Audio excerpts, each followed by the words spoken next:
Innovation in music. I did a talk last week at Waterbear College. It was a really good debate. We were chatting about innovation in music. We were talking about what's next and what's innovative. And I just feel like we are not scratching the surface. We are so reliant on traditions.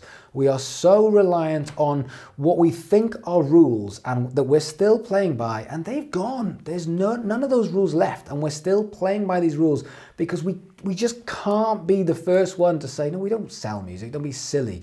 So all of a sudden we have to do that. We can't say that there's going to be more than 15 or 20 songs on an album, or even that we don't make albums, because everyone else does that and everyone will judge us on it. And it's bullshit. It's out and out bullshit. And I think we're living by these traditions, thinking that they're rules. And innovation is all around us and we are not using it. And a good example of that was 3 days ago, something monumental happened, which was the YouTuber slash DJ Marshmello did a gig on Fortnite.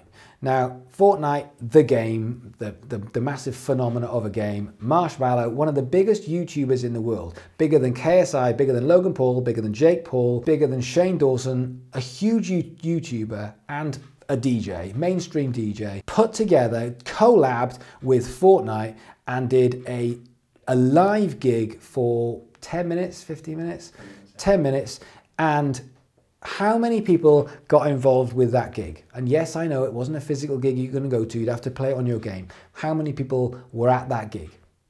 10 million people. 10 million people were involved in that gig. That's crazy. This is crazy amounts of people.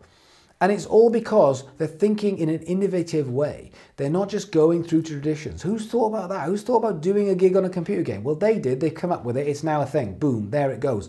Why the fuck were we not doing that a year ago? It's always been there. Why are these collabs not working? Why are we trying to get record companies to put money into it when brands are crying out for advertising space and influencer marketing is the biggest thing in the world and no one's prepared to take some money off a brand in order to make a product?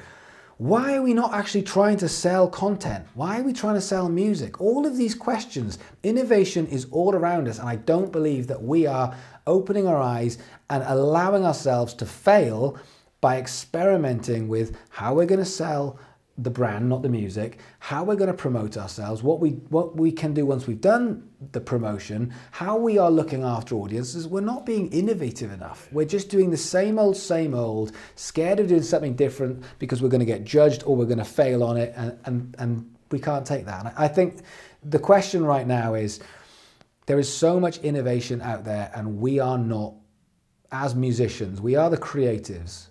Creativity is social media. The ones who win on it. When you guys send me questions and you say things like, yeah, but who wants to hear about me? I'm really boring. I've got nothing to say. Well, you shouldn't be an artist. That's what an artist is, unfortunately. Unfortunately, Lady Gaga isn't Lady Gaga because she sold 10 million albums. Lady Gaga, before she was famous, still had something to say. She still had things that you were interested in. That's how she got where she wants to be.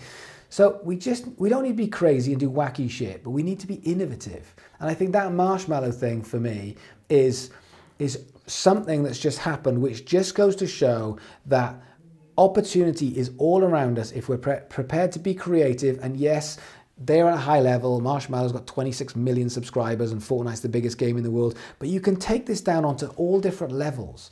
There are brands everywhere. There are companies everywhere. There are people who need to collab with artists, with people who can trigger emotions. And I think that's the bit we need to be thinking of. So I would like to start thinking of some more innovative ways rather than this traditional selling music and then just pissing and moaning when music doesn't sell. Why would it sell? Look at the consumption. No one's buying music, really. If they do, it's guilty. And on that selling music thing, at Christmas, Spotify launched its top 100 tracks.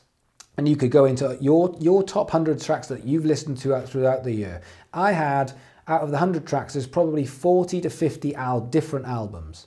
So when people say, well, I buy music, have you bought 40 or 50 albums this year? Because if you have, high five to you, but I can promise you 99% of the people who are watching this have not bought 40 or 50 albums. But I bet you they've listened plenty of times to those 40 or 50 albums. So people aren't buying the music.